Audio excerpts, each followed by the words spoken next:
E aí, tudo bem? Vinícius Cardoso, do Mundos Bancos, para mais um vídeo.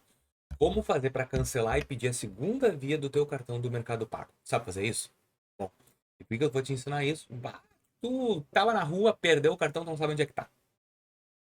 Comigo já aconteceu um monte de vezes, por isso que eu já tô usando até os digitais, porque, claro, meu celular tem um sistema de aproximação, né? Então eu utilizo direto na tela do celular.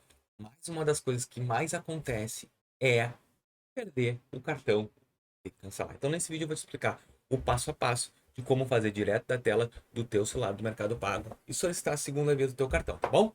Vou colocar a telinha do meu celular e vamos conversar a respeito disso. Telinha. Vamos lá. Tu vai clicar em cartões, tá? Eu clico aqui em cartões direto ali embaixo, tá? Se não tiver, tu vai em menu e lá embaixo que é o mais, né? E vai em cartões. Eu não tô achando. Vou clicar em cartão aqui embaixo. Agora, ó, eu sempre vai aparecer os virtuais de débito e virtual de crédito. Tu sabe como é que funciona, né? Débito à vista, crédito parcelado com limite do teu cartão. E esse aqui todo plotado é o meu cartão físico. Tá escrito embaixo, ó, crédito e débito físico, físico. Tu toca. Tu vai arrastar a tela para cima e vai ter ali, ó, cancelar e pedir segunda via. Tu aperta aqui. O que, por que você quer cancelar o seu cartão? Olha só. Se tu colocar não funciona, é bom. Porque se tu solicitar duas vezes, é um jeito deles não te cobrarem a segunda via.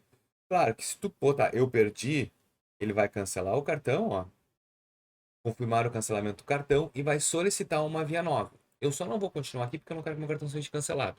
Mas tu aperta solicitar e pode encaminhar. Quanto tempo, Vinícius, demora mais ou menos para chegar o cartão depois que eu cancelar e pedir um novo?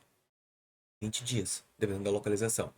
Ah, mas eu vou conseguir usar o virtual? O virtual tu consegue usar sem problema algum. Tu só não vai conseguir usar o cartão físico porque ele vai ter sido cancelado e vai ter gerado um novo cartão aqui no Mercado Pago, tá bom? Eu vou botar agora não, porque eu não quero solicitar cartão, era só para fazer vídeo mesmo. Opa, você bloqueou o cartão, agora eu já desbloqueei. Então, se tu chegou até aqui é porque tu gostou do vídeo, se tu gostou do vídeo, deixa teu like, inscreve no nosso canal e ajuda o Mundo dos Bancos a continuar seu crescimento. Muito obrigado e até o próximo vídeo. Valeu!